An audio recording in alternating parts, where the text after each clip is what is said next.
नमः सिद्धेभ्यः।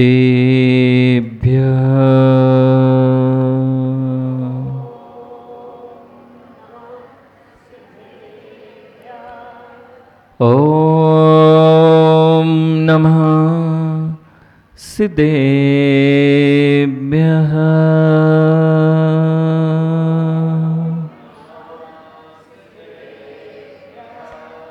ॐ नमः सिद्धेभ्यः।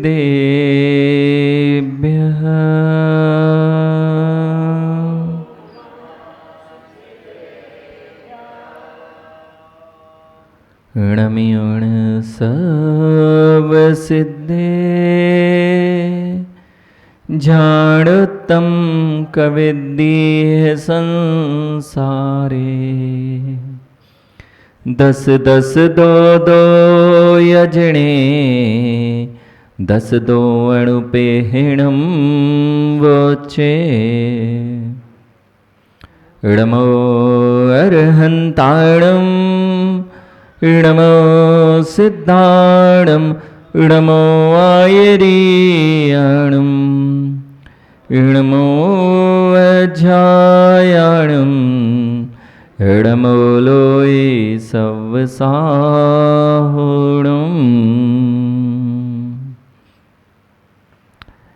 बोलिए अनंत अनंत सिद्ध परमेष्टि भगवान की। देवादिदेव 1008 आदि तीर्थंकर प्रभु आदिनाथ भगवान की। देवादिदेव 1008 चिंतामणि पार्श्वनाथ भगवान की। परम पूज्य आचार्य भगवान कुंद कुंद देव की। परम पूज्य आचार्य भगवान समंत भद्र स्वामी की।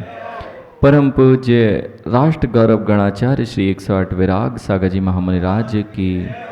परम पूज्य आचार्य भगवान अध्यात्म योगी चर्याश्रमणि 108 विशुद्ध सागर जी महामुनि राज की। द्वादशांग जिनवाणी माता की।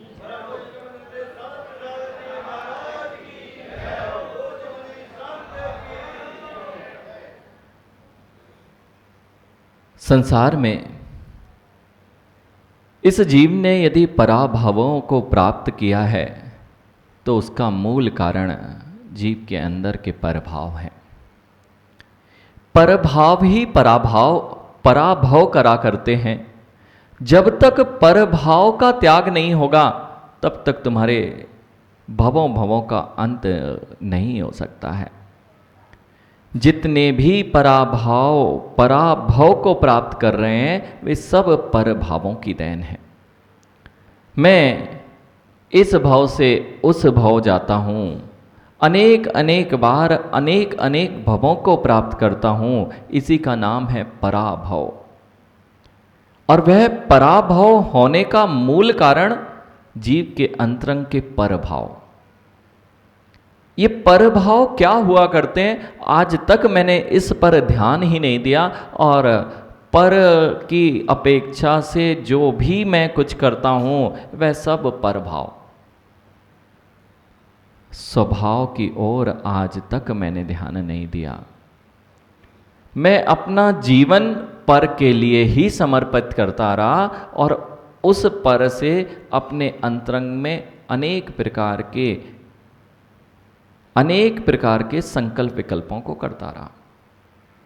जो मेरा है उस पर मैंने कभी ध्यान नहीं दिया, और जो मेरा कभी नहीं है और ना हो सकता है उसके लिए मैं पूरा जीवन व्यतीत करता रहा।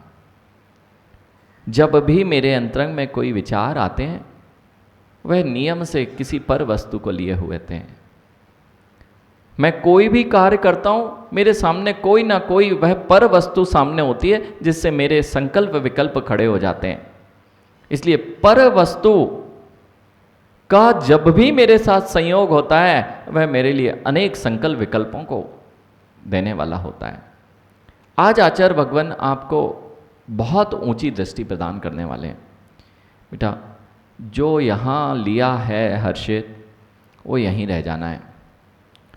जो यहाँ ग्रहण किया वो यहीं जाने वाला है, और जो मेरा था वह ग्रहण हो नहीं सकता।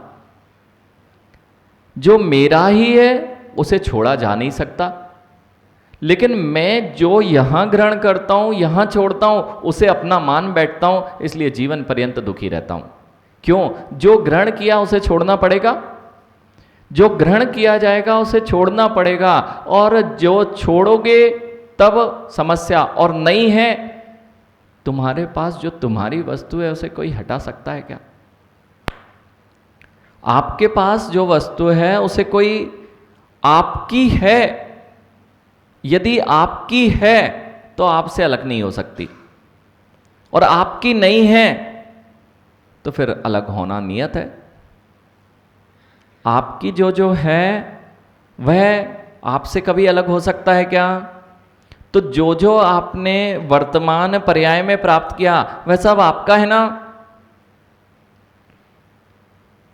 रुपेश देखना आज थोड़ा सा, क्योंकि देखिए अभी सामान्य के बीच में थोड़ा, अब आचार्य भगवान ये धर्म की व्याख्या को कहाँ कितने ऊपर ले जा रहे हैं। आपने सुना होगा वस्तु स्वभावो धम्मो, वस्तु का जो स्वभाव होता है वही धर्म होता है, वही उसका धर्म है। वस्तु स्वभावो धम्मो, जो वस्तु का स्वभाव है वही धर्म है। अब मैं जो अपना स्वभाव मान बैठा हूं वह मेरा धर्म है क्या? और जो धर्म होता है वह कभी वस्तु से अलग नहीं होता, ध्यान रखें। बिल्कुल चिंता नहीं करें कि ये समझ में नहीं आ रहा है, आज अभी अभी समझ में आएगा। इतना समझ लें, जो ग्रहण किया जाएगा वह मेरा नहीं, जो छोड़ा जाएगा वह मेरा नहीं। तो मेरा क्या है? जो मेरा है उसे छोड़ा जाता नहीं और उसे ग्रहण किया जा नहीं सकता। अब देखते हैं ऐसा क्या है। तो अग्नि में उष्णता सबसे उत्कृष्ट उदाहरण के रूप में अगर देखें तो अग्नि की उष्णता ने, अग्नि ने कभी ग्रहण की क्या? तो अग्नि ने जब उष्णता ग्रहण नहीं की, अग्नि कभी उष्णता से रहित होगी क्या? अब विचार करें, जैसे अग्नि का स्वभाव गर्म उष्ण है, आखिर मेरा स्वभाव क्या है? आज आचार्य भगवान इसी ओर आपको ले जा रहे हैं। मेरा स्वभाव महाराज जी गुस्सेल स्वभाव है, गुस्सा करना स्वभाव है। हाँ महाराज जी, मेरे अंदर में बहुत हीन भावना वाला स्वभाव है, अथवा मैं अनेक प्रकार के भावों से ग्रसित रहता हूँ, ऐसा मेरा स्वभाव बन गया है। कोई गुस्से वाले हैं, किसी का किसी से प्रीति अप्रीति वाला है, किसी का अनेक प्रकार से घमंडी स्वभाव है। ये स्वभाव है ना, ये स्वभाव है ना। जो स्वभाव है वह बाहर से आ नहीं सकता और वह छूट नहीं सकता। तो जिन्होंने ये मान के बैठ लिया कि ये मेरा स्वभाव है, वे अब ना तो छोड़ पाएंगे उस स्वभाव को, और अपना स्वभाव नहीं पता इसलिए बोल सकते हैं कि ये स्वभाव है। अब चलते हैं। अब देखिए, जीव का ऐसी कौन सी चीज जो उससे कभी अलग नहीं होगी? जीव की ऐसी कौन सी वस्तु है? क्योंकि आज ये धर्म की उत्कृष्ट व्याख्या आचार्य भगवान यहां पर पहुंच गए। बोधि, कौन सा ज्ञान मुझे आज तक प्राप्त नहीं हुआ? कौन सा मेरा ज्ञान है जिस पर मैंने अभी तक ध्यान ही नहीं दिया? क्योंकि बोधि की बात चल रही थी, मैं प्रतिबुद्ध भी हो गया, लेकिन आज तक मुझे यही नहीं पता चला कि मैं प्रतिबुद्ध हमेशा से था, हूं और रहूंगा। देखना कितनी अच्छी बात। मैं यहां ज्ञानी बनकर भी ये नहीं जानता कि मैं ज्ञानी हूं। बेटा ऋषभ, थोड़ा सा मस्तिष्क लगाना, अभी समझ में आता है। ज्ञानी होकर भी मैं अपने आप को अज्ञानी मानता हूं। मैं जैसा हूं वैसा मैं अपने आप को कभी नहीं देखता हूं, इसलिए अनेक अनेक दुखों को सहन करता हूं। आज आपको यही सीखना है, मैं हूं कैसा। कभी विचार किया मैं हूं कैसा? मंदिर आया जाता है, ये किस लिए आया जाता है? अभी तक लग रहा था कि मंदिर में जाऊंगा तो कुछ मिल जाए तो बड़ा अच्छा आनंद आएगा। मंदिर मिलने का नाम धर्म होता ही नहीं है, और हम सब जोड़ने में ही लगे होते हैं। हम मंदिर भी आते हैं तो ये मिल जाए, ये अमुक वस्तु मिल जाए, जबकि धर्म जो होता है वह तो ये होता है कि छोड़ दें। धर्म छोड़ना सिखाता है और हम जोड़ने में लगे धर्म के नाम पर। जब हम धर्म के नाम पर जोड़ना सीख लेते हैं तो छोड़ने की प्रवृत्ति, जितनी भी पर वस्तुएं उसे छोड़ते जाइए, आप धर्म में आ जाओगे। यह है धर्म। आज आचार्य भगवान क्या कह रहे हैं? मूलोत्तर पैडियो मिच्छातादि असंख्य लोग परिमाणा पर दब सग दब्बम अप्पा इधि निश्चय ऋण मिथ्यात्व आदि असंख्यात लोक प्रमाण परिणाम मूलोत्तर प्रकृतियां पर द्रव्य हैं, आत्मा स्वद्रव्य है, ऐसा निश्चय से जानो। ये तो आपने गाथा पढ़ ली, लेकिन इसका मूल रहस्य क्या है? पाने का नाम धर्म नहीं, खोने का नाम धर्म है। जो जो मैंने अतिरिक्त वस्तुएं स्थापित कर ली हैं, वही मेरे लिए कष्ट दे रही हैं। स्वाद बदल जाता है मिश्र दशा में। अखिलेश, जब भी शुद्ध में अमिश्र होगा, शुद्ध होगा तो आनंद, और शुद्ध में कुछ भी मिला होगा तो मिश्र। अब आप अपने जीवन में शुद्ध होने का प्रयास कर रहे हैं कि अशुद्ध होने का प्रयास कर रहे हैं? क्यों? ये चाहिए तो मिला दिया आपने, अमुक वस्तु नहीं है मेरे पास, वह चाहिए तो मिला दिया।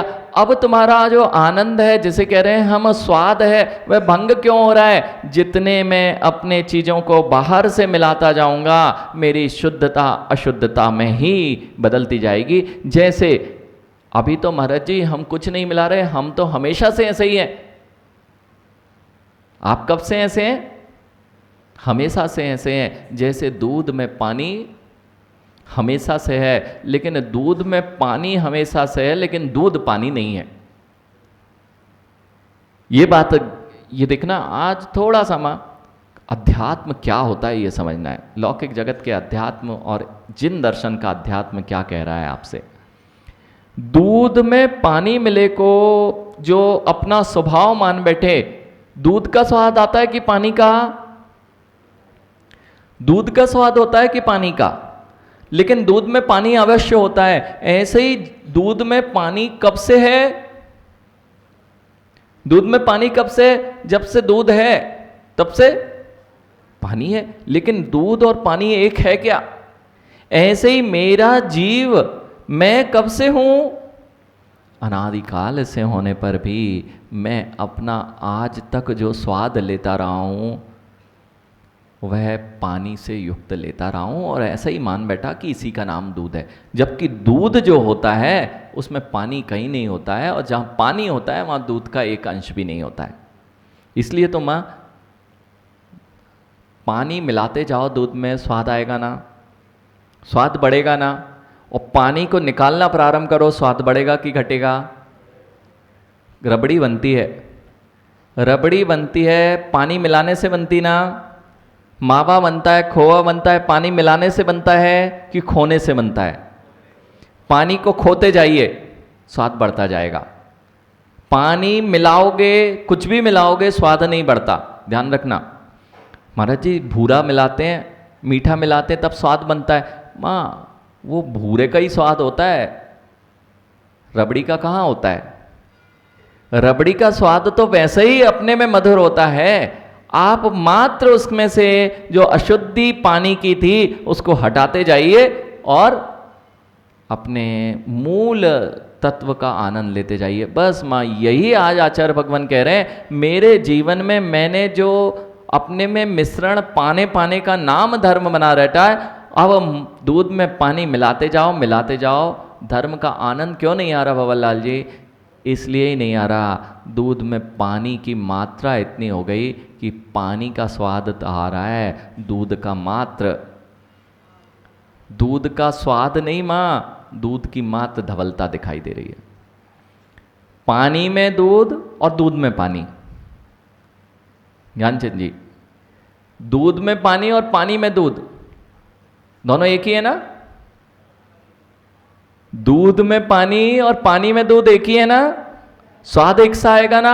अब मेरे जीवन में क्या हो रहा है? मैं दूध में पानी ही मिलाया हूं या पानी में मेरा दूध दिखाई दे रहा है? मैंने बाह्य जो शरीर आदि बाह्य क्रियाओं में मैं अपने आप को स्थापित कर रहा हूँ, मैं अपना दूध का तो आनंद नहीं लेता हूँ, मात्र मात्र मेरे अंदर में जो बाह्य की जो मिश्र दशा है उसका आनंद लेता हूँ। इसलिए आचार्य भगवान आज आपसे कह रहे हैं, अगर धर्म को जानना है, बोधि को प्राप्त करना है, तो उस ओर दृष्टि करो जो तुम हो। वो कैसे होगी हिमांशु? देखो, बहुत बहुत बहुत ऊपर का विषय, अच्छे अच्छे योगी यहाँ पहुँचने में संभव नहीं है। अच्छे अच्छे बड़े बड़े साधक इस स्थान पर पहुँचने के लिए ही प्रयासरत हैं। भवरलाल जी, मैं जो हूँ, ये जो भी मेरी कषायें हैं, ये मेरी नहीं हैं, ये मैंने यहाँ से ली हैं। पानी का स्वाद है जो मेरा स्वाद है। कितने लोगों ने अपना स्वाद लिया? बताओ, पानी इतना अधिक मिला दिया कि दूध का स्वाद ही विलीन हो गया।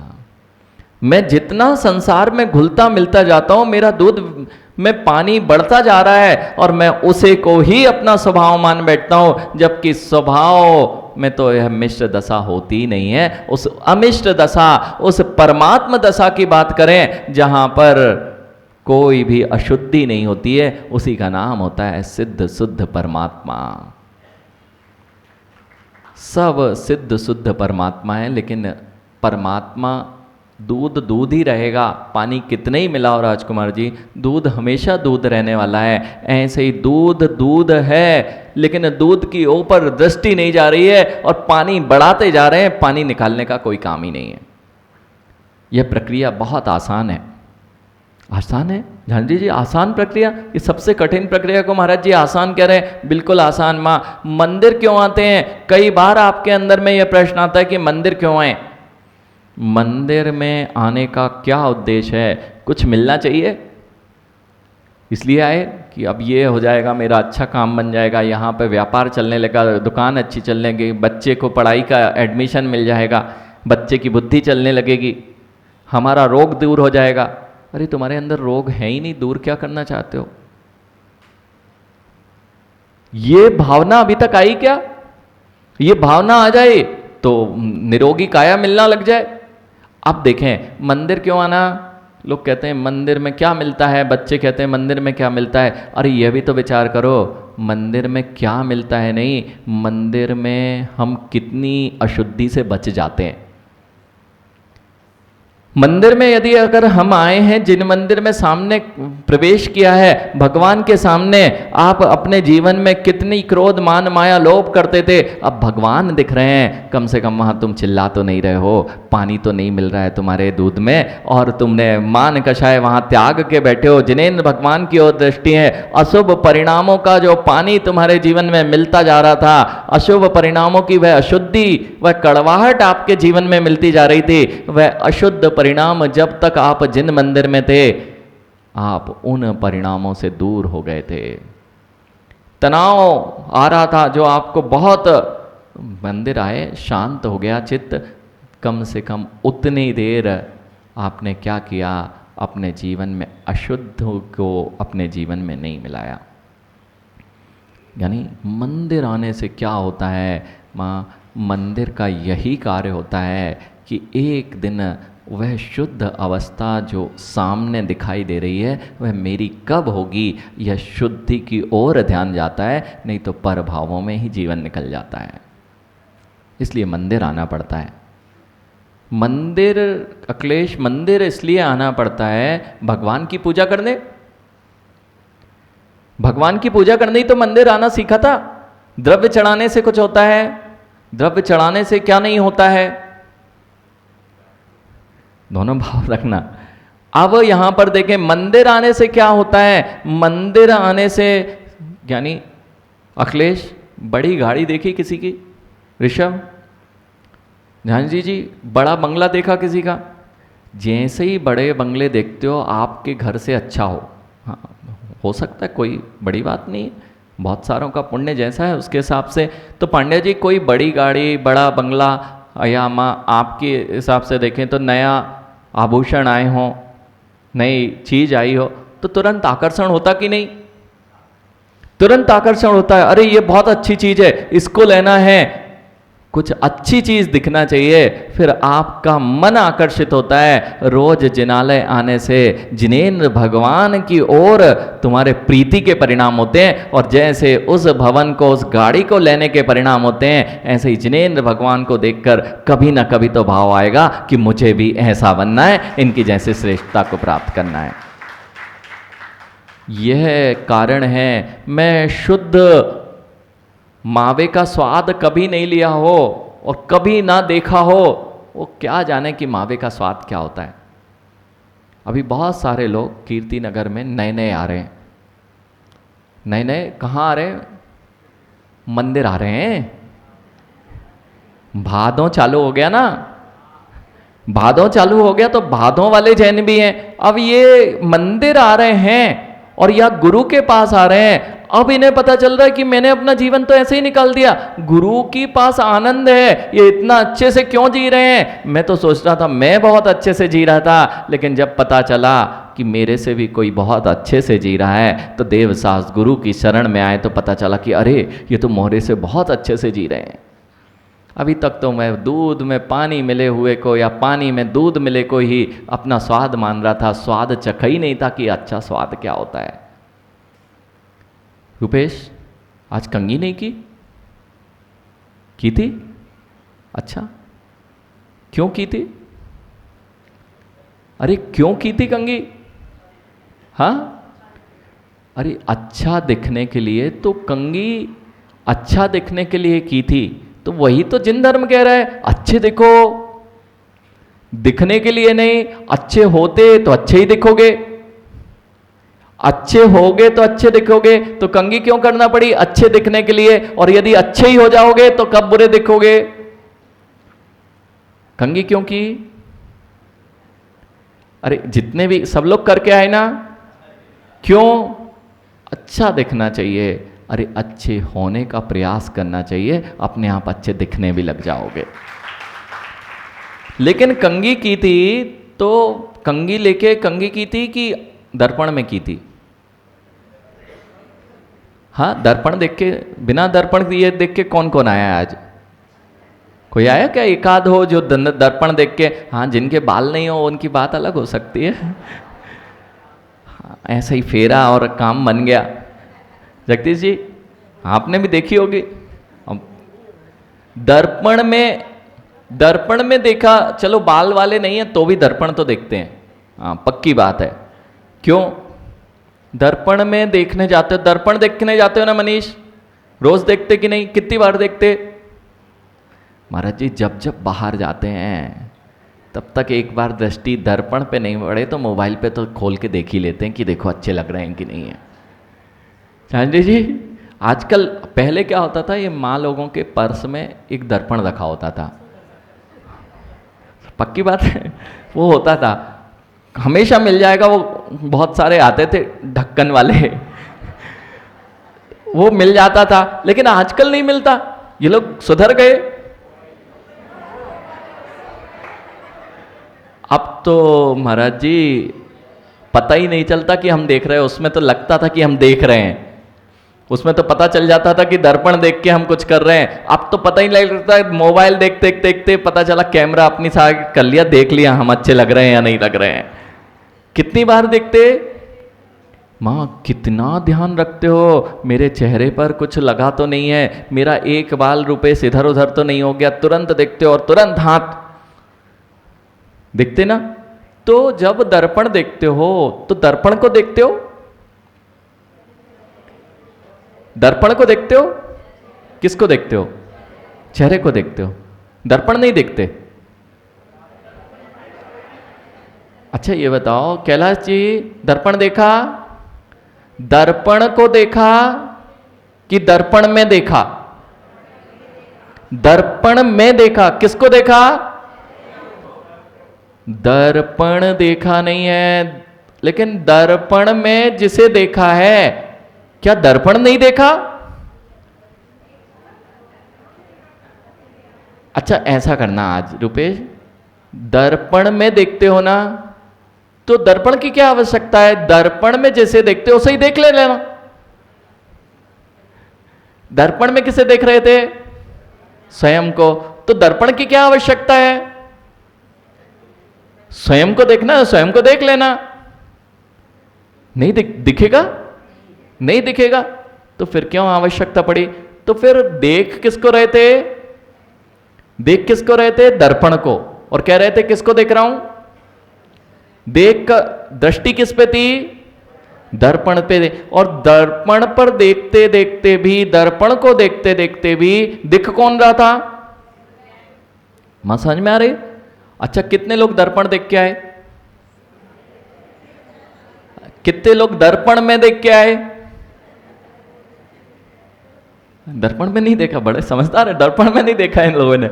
मां दर्पण देखने दर्पण के सामने जाते कि दर्पण में देखने दर्पण के सामने जाते? दर्पण में महाराज जी हम अपना चेहरा देखते हैं।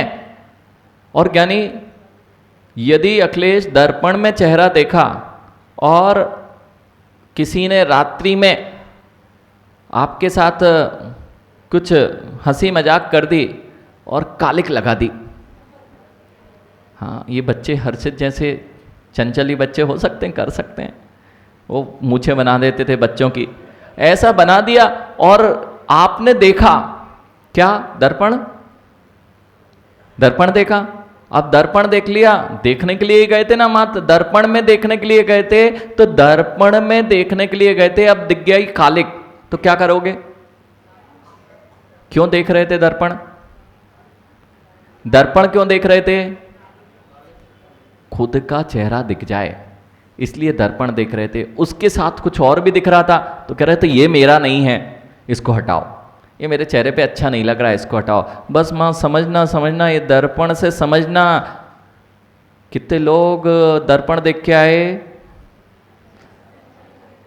कितने लोग दर्पण में देख के आए? अरे हाथ खड़ा करके बताना पड़ेगा तभी समझ में आएगा, ये बहुत बड़ा विज्ञान चल रहा है। आप दर्पण और ये दृष्टांत में मत उलझ जाना। कितने लोग दर्पण देख के आए? दर्पण नहीं देखा? सबने देखा होगा, तो हाथ क्यों नहीं खड़ा करते आप लोग? हाँ थोड़ा सा एक्सरसाइज भी हो जाएगी आपकी। दर्पण कितने लोग देख के आए भवरलाल जी? और दर्पण में कितने लोग देख के आए? दर्पण में देखा ना? अब देखता हूं, फिर से पूछता हूं, ज्ञानी जगदीश जी मंदिर गए थे सुबह? आशीष मंदिर गए थे? मंदिर गए थे, भगवान दिखे थे? भगवान लोग कितने देख के आए? भगवान कितने लोग देख के आए? भगवान में कितने लोग देख के आए?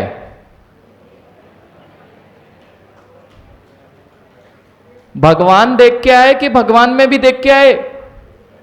भगवान में शांतिलाल जी क्या देख के आए? देख के आए कि ऐसे ही ऊंसे ही?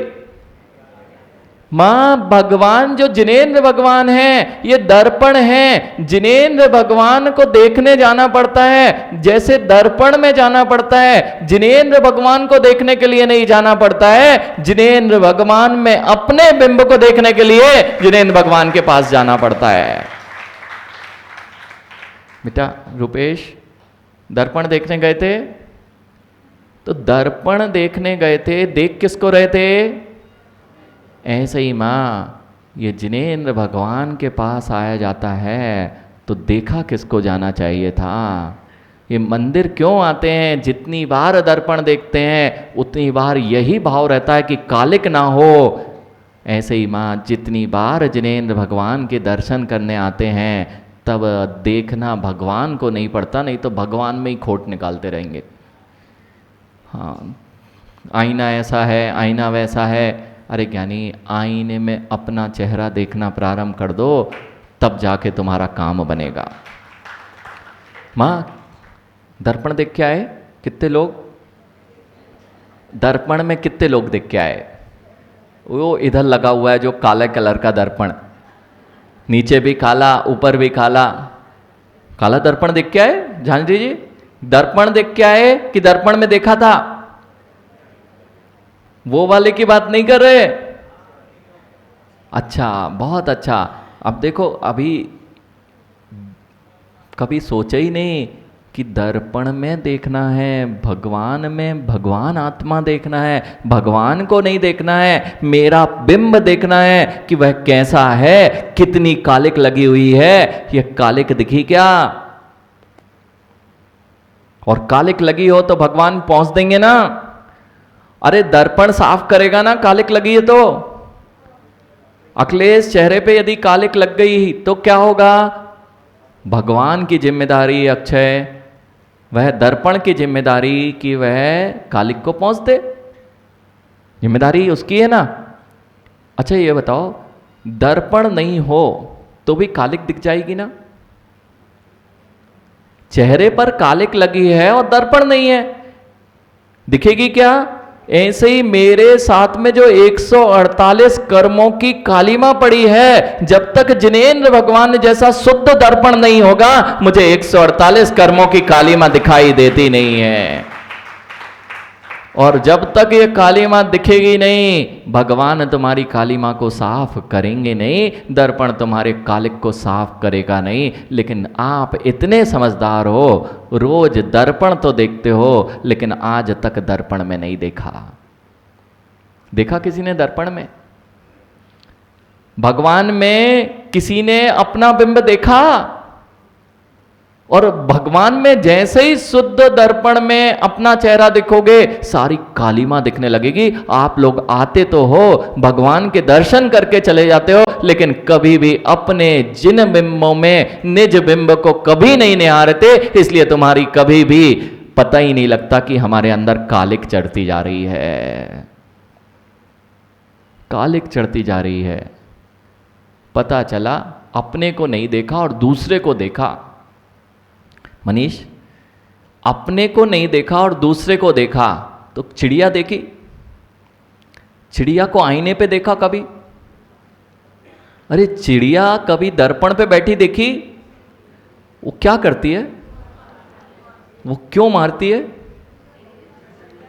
ये दूसरा कैसे मेरे पास में है, ऐसे ही माँ हम मंदिर भी आके दूसरों को देखते हैं तो वहाँ भी चोंच मारते हैं और अपना ही भला की जगह बुरा करके चले जाते हैं। उस चिड़िया की तरह चिड़िया को अपना ही बिंब दूसरा दिख रहा था और उसके प्रति द्वेष हो रहा था। ऐसे ही मंदिर आते हैं, यदि अच्छी बात कही जाए तो कहते नहीं नहीं, अपने को ही वहाँ पर अपना ही प्रतिपक्षी मानकर अपना ही भला कर बैठते हैं।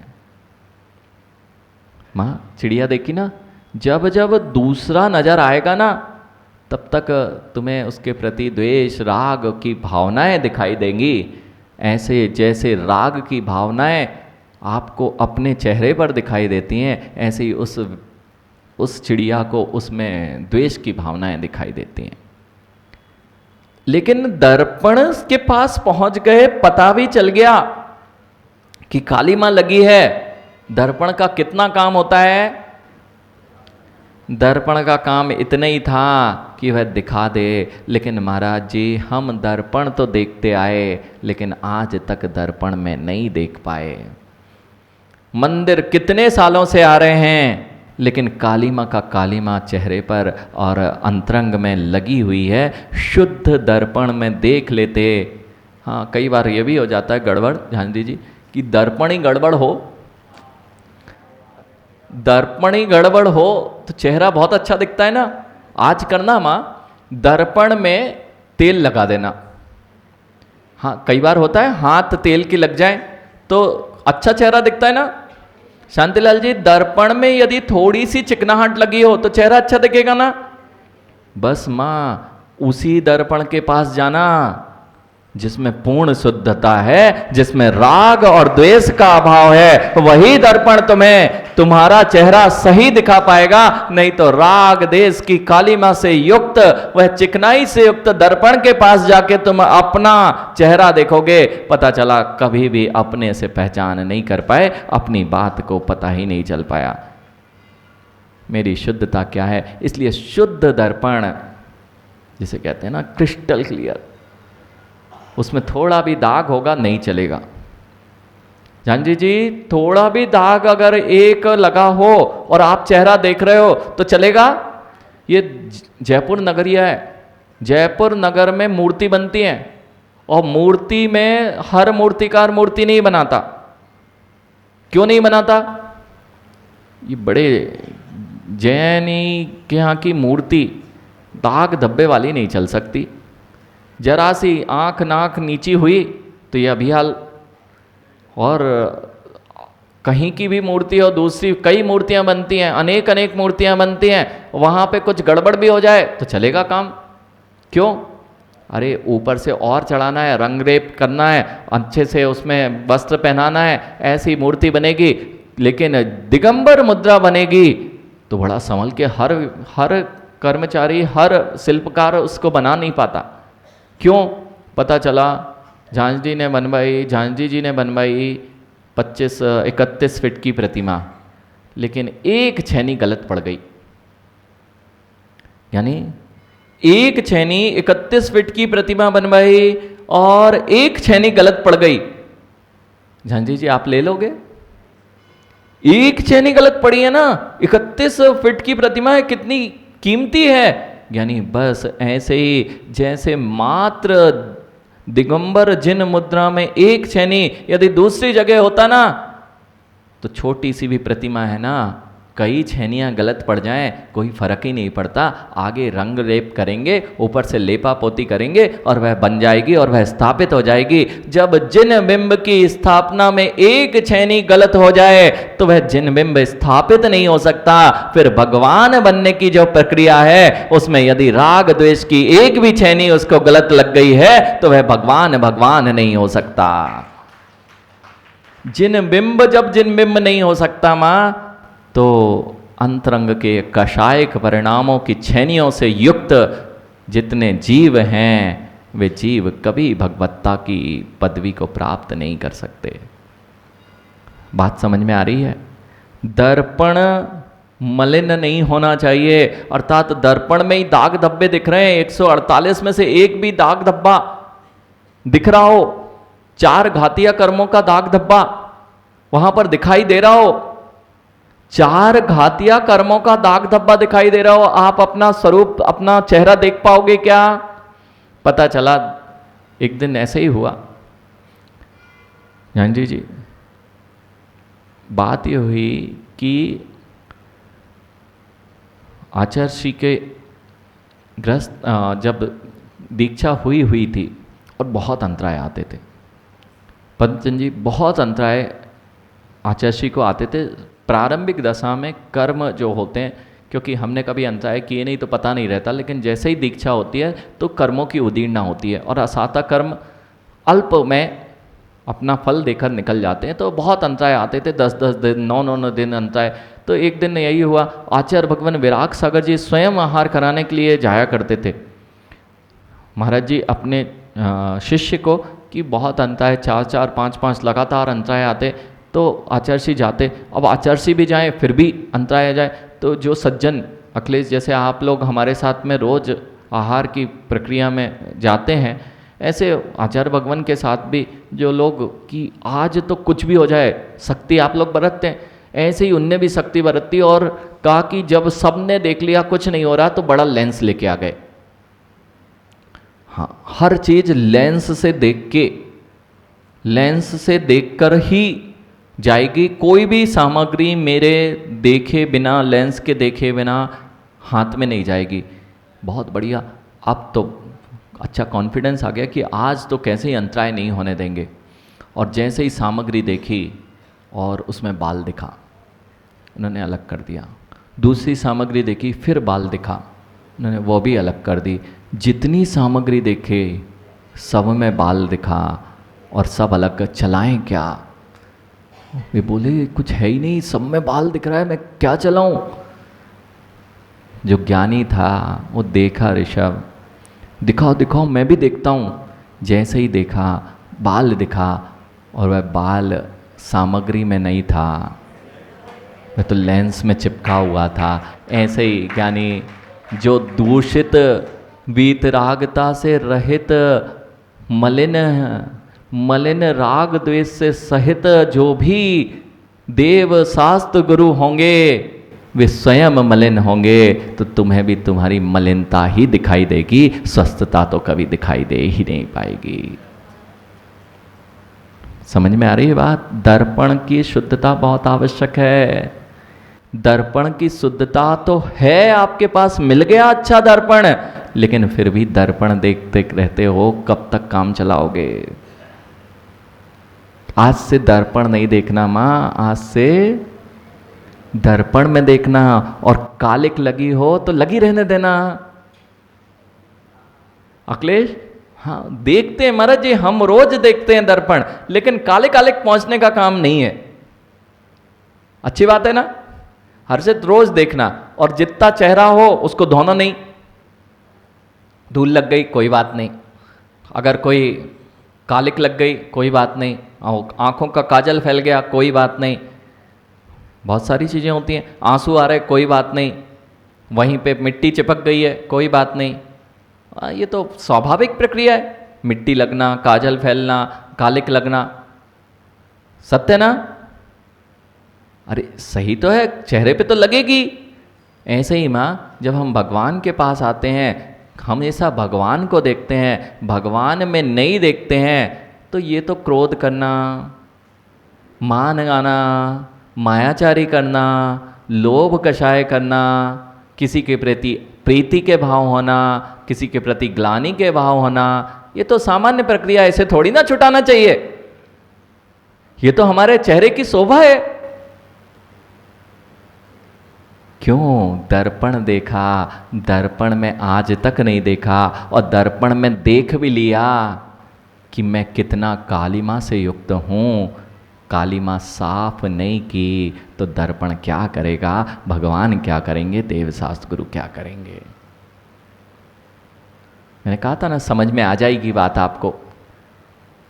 जो मेरा है वह मेरे साथ रहेगा, वह शुद्ध होता है, उसमें मिश्रण नहीं होता है। उस शुद्धता को श्री जी के पास में शुद्ध दर्पण में देखो कि मैं भी आपके जैसा हूँ। ये कालिक लगी है आज से, हाँ कई कालिक माँ बहुत गहरी गहरी होती हैं, बहुत गहरी गहरी कालिक होती हैं। आपको यदि पता ना हो तो कभी स्लैब पे काम तो आप करते ही हैं, उस स्लैब पे यदि चिकनाई रह जाए और एक दिन साफ नहीं करना, तेल गिर जाए अथवा घी गिर जाए, एक दिन साफ नहीं करना, दूसरे दिन अच्छा लगेगा ना वह, और कई दिनों तक साफ नहीं करना। हाँ कई किचन ऐसे ही होते हैं, और चौके नहीं है तो किचन तो ऐसे ही होते हैं। जिनके चौके नहीं हैं उनके किचन तो ऐसे ही होते हैं, कई दिनों से वहीं पे सब पता नहीं क्या क्या है, वो तो आप ही जानते हो। हम लोग तो चौके वाले हैं, इसलिए हमें किचन का पता नहीं है। आज की स्थिति क्या है माँ, एक तेल घी का दाग गिर जाए और कई दिनों तक साफ नहीं करना। जैसे आपका अगर गैस चूल्हा है, उस पे जो है उस पे कपड़ा कभी नहीं फेरना, अच्छा हो जाएगा ना गैस चूल्हा?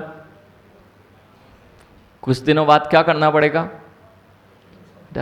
कचरे के डिब्बे में डालने वो गैस को नीचे फेंको, कोई छुएगा भी नहीं।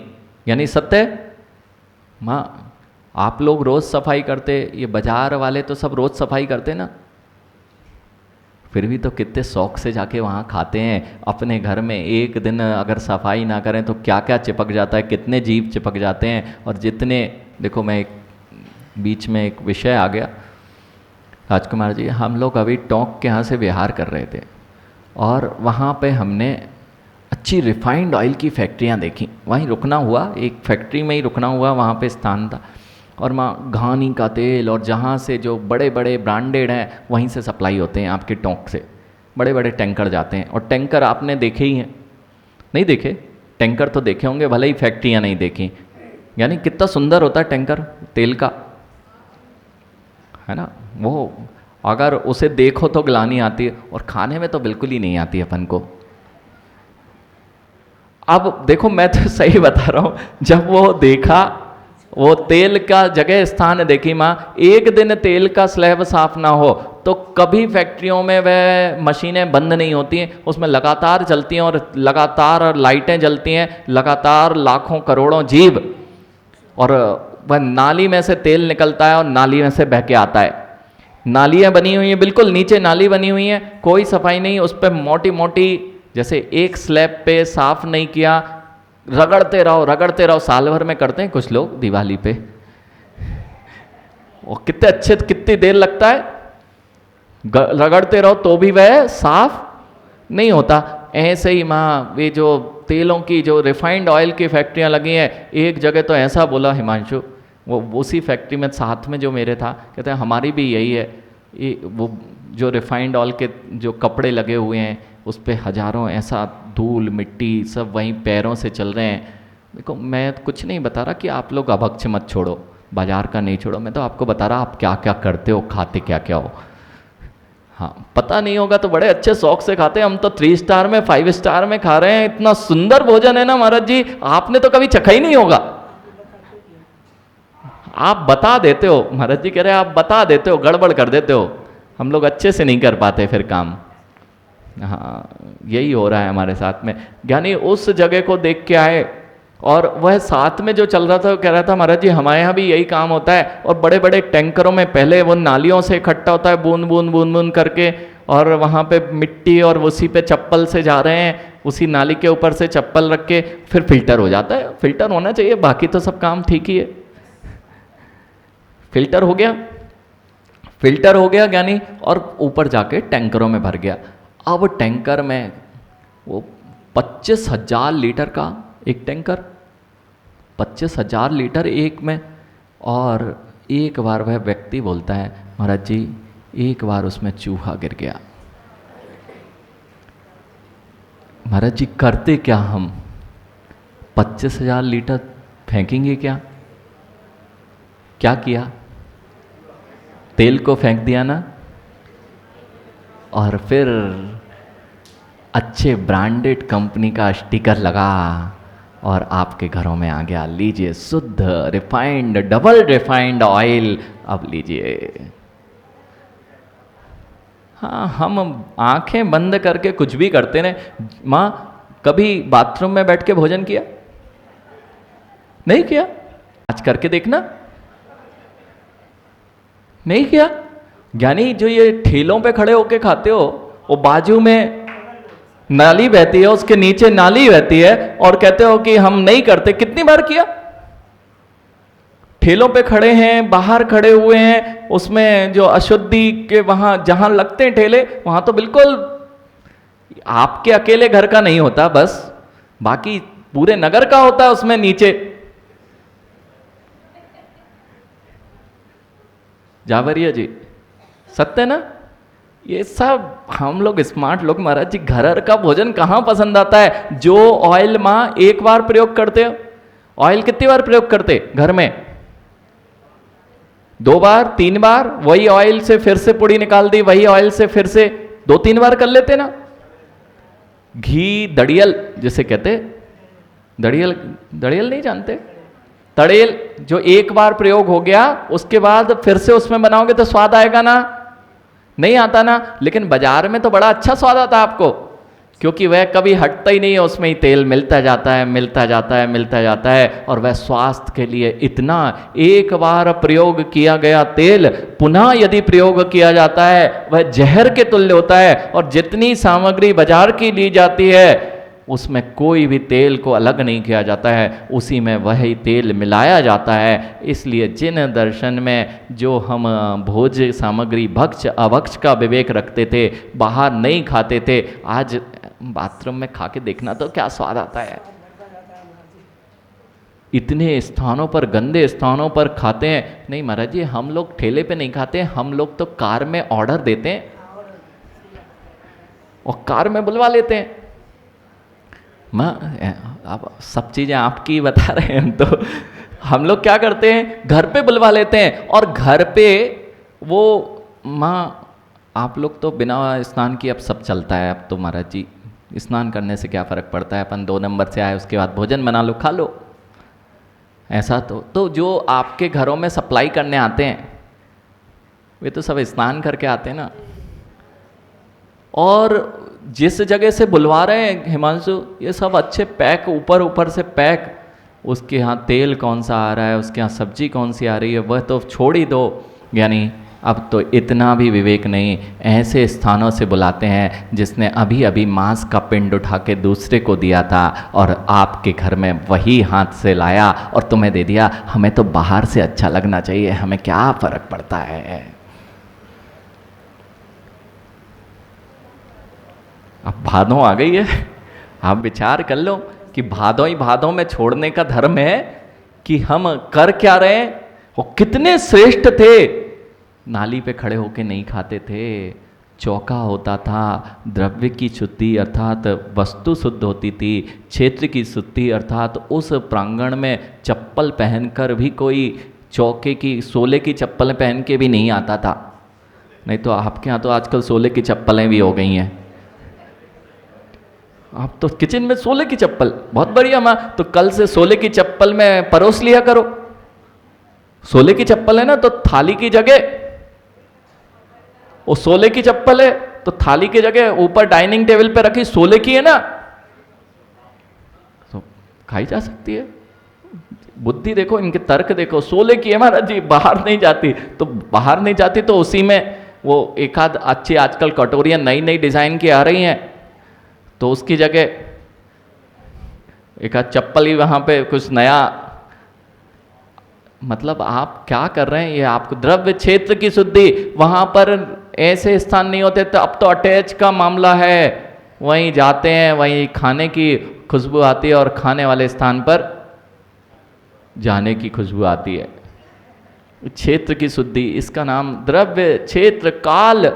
अब तो रात्रि में जो जीवों के पिंड गिर रहे हैं, गिरने दो, मुझे तो खाने से मतलब है, मेरी रसना इंद्री की पूर्ति होना चाहिए, इसलिए मैं वो भी खाने तैयार हूँ।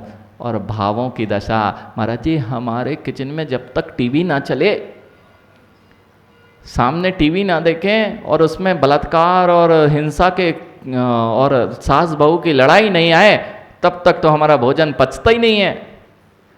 कितने अच्छे किचन हैं, इसलिए द्रव्य क्षेत्र काल भाव की शुद्धि के अभाव में जो कुछ जाता है वह तुम्हें सब अशुद्ध करता है। अब समझ में आ रहा है जिन धर्म क्या है। क्यों नहीं खाते थे जैनी? दूसरे के हाथ का नहीं खाना, दूसरे के घर का नहीं खाना, उसने क्या किया है, कैसे लाया है, शुद्धि अशुद्धि का विवेक ही नहीं है। इसलिए माँ अपने घरों को कम से कम इतनी व्यवस्थित रखो कि अपने घरों में किचन ना बनने दो, चौके पर पुनः वापस आ जाओ। चौके का अर्थ अब तो महाराज जी के ही चौके हैं, बाकी तो हमारे घर में किचन ही है। किचकिच जहां हो उसका नाम, जहां किचकिच होती रहती है वहीं आलू प्याज के छिलके पड़े, वहीं अभक्ष पदार्थों के चीज़ें पड़ी, और अब तो वह एक कचरे का डिब्बा बना लिया है फ्रिज, उसमें परसों की चीज़ें वहीं पड़ी, और शाम का आटा सड़ रहा है उसको भी फ्रिज में रख दिया, और सुबह भोजन बना के। पहली रोटी किसको दी जाती थी माँ? और अंतिम, अब ना तो गाय दिखती ना कुत्ते दिखते। अब तो आप बाहर ही नहीं निकलते, बाकी घर में ही सारी व्यवस्था हो गई है पहली रोटी और अंतिम रोटी की। तो अब आप जानो, पहली भी हम खाएंगे और अंतिम भी कौन? पहली रोटी किसकी? दूसरी अंतिम रोटी कितने लोग देते? बहुत बढ़िया, अच्छे हैं। हाँ मतलब घर वालों को नहीं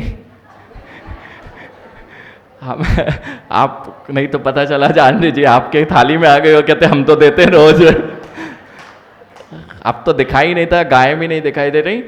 व्यवस्था यही है, अगर नहीं हो रही, अंतिम बनाते ही नहीं महाराज जी, ज़्यादा आटा बच जाता है तो हम सड़ने के लिए फ्रिज में रख देते हैं और सुबह दूसरे बना लेते हैं। अब ऐसा करोगे, क्यों मर्यादाएं थी, भूल गए हम मर्यादाओं को, जिन कुलों के संस्कारों को। इसलिए तो बुद्धि में वह चढ़ता ही नहीं जो आना चाहिए। इतनी अशुद्धता हम कर रहे हैं। शुद्ध की बात, परम शुद्ध की बात हिमांशु अब समझ में आएगा। जिनकी यह शुद्धता की बात कर रहे हैं, जो 148 कर्मों के ताले तोड़ने की बात कर रहे हैं, और जो बिस्लरी का पानी पी रहे हों और अभक्त जिनके त्याग ना हो, वे कैसे इस शुद्धि तक पहुंचेंगे।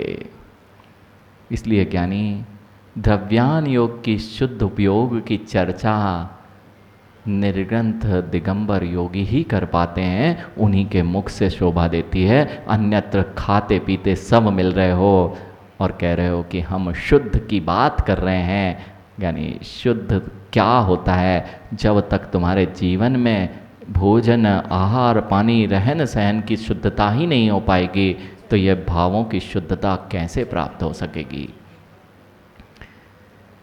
इसलिए मंदिर, कितने लोग दर्पण देख के आए? दर्पण देख के आए? नहीं देख के आए? अब तो आधे लोग नहीं देख के आए। दर्पण देख के आए ना, कि दर्पण में देख के आए? लेकिन दर्पण में देखने के पहले दर्पण को देखना पड़ा कि नहीं? दर्पण में देखने के लिए दर्पण को देखना पड़ा कि नहीं? ऐसे ही ज्ञानियों, दर्पण में देखने के लिए दर्पण को देखना पड़ता है। निज की शुद्धता को देखने के लिए जिनेंद्र भगवान जैसे दर्पण की ओर पहले दृष्टि निहारना पड़ती है, तब जाके तुम उसमें अपना चेहरा देखने लग जाओ, तब तुम्हारी शुद्धता प्रकट होगी। क्योंकि आज यही बोधि है, यही ज्ञान होना है कि मेरी शुद्ध स्वभाव क्या है, इसका ज्ञान, शुद्धता की ओर ज्ञान। 148 में क्रोधी, में मानी, में मायावी, में लोभी, मायावी क्या पढ़ते हैं महाराज जी रोज? पापेष्टेन दुरात्मा जड़ दिया माया बिना लोभिना। कभी बोला दर्पण देख के कि मेरे अंदर माया का कीचड़ लगी हुई है, आंखों में कीचड़ बढ़ी हुई है? वे कौन सी हैं? पापेष्टिना। कभी बोला मैं पापी हूं? बोलते क्या? मैं पापी हूं। अरे तू पापी होगा, और नहीं है तो मैं बताता हूं कैसे नहीं है। और ऐसी ऐसी चीजें बोल दी उसको कि उसके अंदर नहीं थी। दूसरे को पापी, मायावी, लोभी बोलने वाले तो बहुत हैं, लेकिन अपने चेहरे पे कालिक लगी हुई है, उसको देखने वाला कोई नहीं है। आज आचार्य भगवान यही कह रहे हैं, आपसे ये सब कुछ जो भी भाव हैं तुम्हारे, मान, माया, राग, द्वेष, ये सब विभाव भाव हैं, ये तुम्हारा स्वभाव नहीं है, ये सब कालिमा है। उस कालिमा को साफ करने का प्रयास करो। दूसरे को पापी कहना, दूसरे को मायावी कहना तुम्हारे अंदर की कलुषता है। दूसरे को मानी कहना, दूसरे को क्रोधी कहना। अरे कुछ कहना हो तो अपने अंदर की इन कषायों की कालिमा को देखो। आप लोग कभी नहीं कहते, और कोई दूसरा कह दे तो फिर देखो, हम तो रोज कहते हैं, दूसरे के लिए नहीं। प्रत्येक दिगंबर योगी अपने आप को पापी बोलता है। अगर कालिमा नहीं दिखी ना ज्ञानी, तो साफ कभी हो ही नहीं सकती। इसलिए दर्पण में आप दर्पण को ही देखते रह गए। दिगंबर मुनि दर्पण में जाके अपने बिंब को देखता है और देखता है पापिष्टिन दुरात्मा जड़ दिया माया बिना। अरे मूर्ख, कोई बोल दे मूर्ख किसी को, अरे जड़ धी हूँ मैं जड़ धिया हूँ, दुरात्मा हूँ, मैंने कैसे कैसे भाव कर लिए, ऐसे दुरात्मा हूं। ये कालिमा दिख नहीं रही है, इसलिए कालिमा लगाए घूम रहे हो। और जिसकी कालिमा अक्लेश साफ होती जाएगी, उसका चेहरा अपने आप दमकता मिलेगा। जिसके अंदर में से ये कषायें हटती जाएंगी, उसके चेहरे को देख के लोग अपने आप आकर्षित होंगे। और जिनके अंदर में ये कालिमाएं बैठी रहेंगी, उनके चेहरे अपने आप ही फीके मिलेंगे। समझ में आ गया मंदिर का विज्ञान? कितने लोग रोज दर्पण देखते हैं? कितने लोगों का नियम है रोज दर्पण देखेंगे? नहीं है। आज से नियम ले लो भैया, रोज दर्पण देखेंगे। कितने लोग नियम ले रहे हैं आज से रोज दर्पण देखेंगे? वो वाला नहीं, वो वाला नहीं, मोबाइल वाला नहीं, दर्पण जो तुम्हारी 148 कालिमा को बताएंगे। मात्र दर्पण नहीं देखना, यानी अज्जू दर्पण नहीं देखना। दर्पण देखने का नियम ले लो आज से। मात्र दर्पण नहीं देखेंगे, दर्पण में आज से अपने आप की कालिमा को और अपने आप को देखेंगे कि मेरा शुद्ध स्वभाव क्या है। कितने लोग नियम ले रहे हैं आज से दर्पण रोज देखेंगे? कौन सा वाला? कौन सा वाला? अरे ज्ञानियों, अब किसका जाने का इंतजार कर रहे हैं क्या? जाने का यहां से नहीं, इस संसार से। तब नियम लोगे क्या? अभी भी नहीं ले पाओगे। ऐसे ऐसे लोग बैठे, महाराज रोज दर्पण। आज से अच्छा दर्पण नहीं देखने का नियम ले लो। आज से दर्पण नहीं देखेंगे। अच्छा ऐसा नियम ले लो, आप नहीं ले पा रहे ना दर्पण देखेंगे, तो ऐसा नियम ले लो, कभी कभी दर्पण नहीं देखेंगे। वो वाला कौन सा वाला? हाँ ये तो ले सकते हो, ये तो दर्पण नहीं देखे लेना, एक तो कोई ले लो, या तो रोज दर्पण देखने का नियम ले लो जो वो वहां लगा हुआ है, या तो वो वाला ले लो, या कभी कभी दर्पण नहीं देखेंगे वो वाला ले लो। कौन सा? जो मोबाइल में देखते हैं, या कौन सा ले रहे हो? जो 2-4 ही ले रहे हैं, बाकी तो कह रहे हैं महाराज। अच्छा बता दो इसी का नाम क्यों बोला जाता है? यानी रोज दर्पण देखते ना, इसलिए जब रोज रोज भगवान का दर्पण देखोगे तो काली माँ दिखेगी। आशीष, बड़े बड़े बंगले देखते हो तो बंगले पे आकर्षण होता है, बड़े बड़े आभूषण देखते हो तो कभी ना कभी तो लगता है कि मेरे पास भी आ जाए, साड़ी देखते हो नई तो आकर्षण होता है। ऐसे ही रोज रोज जब भगवान को देखा जाता है तो किसी ना किसी दिन तो आकर्षण होगा। तुम इतने सुखी कैसे बैठे हो? जलन होगी। हाँ जलन होती है तो साड़ी लेने पहुंच जाते हो आप। वो इतनी अच्छी साड़ी पहने, हम कैसे रहे ऐसे? तो बिल्कुल लग जाते हो कि वो जब तक नहीं आएगी तब तक भूख प्यास, पानी का त्याग। ऐसे ही जब तक मुझे भगवान जैसा स्वरूप प्राप्त नहीं होगा तब तक अनशन। हाँ ऐसा करना पड़ता है कि मुझे जब तक ये कर रहे, देखो महाराज जी क्यों कर रहे, ये सब त्याग बैठे। तुम्हें तो, मेरे को तो आपके जैसा शुद्ध होना है, कैसे करना है? मैं भले ही अनशन करना पड़े, माँ रोज रोज देखोगे, उस पर आकर्षण हो जाए तो किसी दिन वह प्राप्त भी कर लोगे। इसलिए जिन बिंब में आके निज बिंब को निहारा करो मात्र। लेकिन निज बिंब हिमांशु घर में बैठ के आंख बंद के नहीं दिखता, पहले जिन बिंब अर्थात अरहंत प्रभु की द्रव्य गुण पर्यायों पर दृष्टि जाती है, और उन अरहंत पर्यायों की द्रव्य गुण पर पर्याय पर दृष्टि मेरे अंदर की उस शुद्ध स्वभाव की द्रव्य गुण पर्याय को प्रकट करने में सहायक बनती है। बात समझ में आ गई? दर्पण रोज देखेंगे कि नहीं? कहीं भी जाओ अपने साथ में होता है। ऐसे ही जिनेंद्र भगवान का जो अनुयायी होता था जगदीश जी, वह विदेश भी जाता था तो अपने साथ में दर्पण लेके जाता था, और पहले दर्पण देखता था उसके बाद दूसरा काम करता था। कालिक लगा चेहरा अगर दुकान पे लेके पहुंच जाओ तो कैसा लगेगा? इसलिए सुबह से आके अपने बच्चों को भी बोल दिया करो, जाओ बेटा दर्पण देख के आओ, अपनी पहली कालीमा हटाओ, उसके बाद जाना, नहीं तो लोग तुम्हें कहेंगे काले मुख आ गया। समझ में आ रहा है? इसलिए इतना ही आज के लिए। बोलिए महावीर भगवान की